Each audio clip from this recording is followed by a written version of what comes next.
Association. Well, let's get a move on and focus in on Telecom that continues to remain in focus. Remember, it's crucial for the telecom players as the Supreme Court will be hearing the AGR case today. My colleague Abhimanyu Sharma is standing by with all the details. Abhimanyu.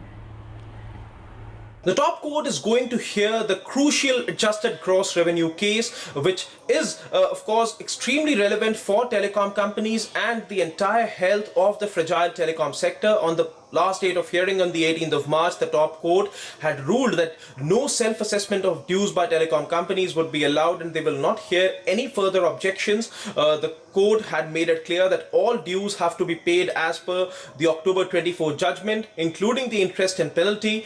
DOT's plea, however, seeking a reasonable time for payment is likely to be considered something which the telecom companies would be pinning their hopes on.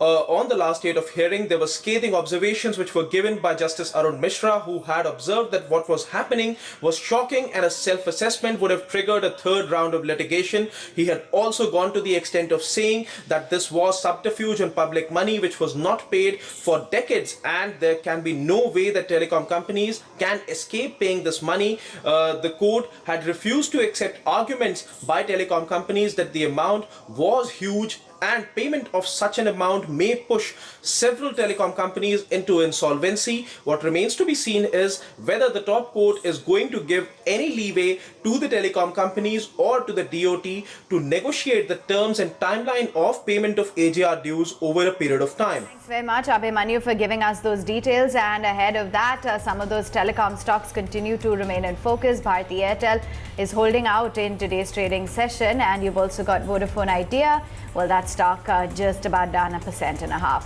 10,088 on the Nifty. We slip into a very quick break. Lots more corporate voices and market men coming up.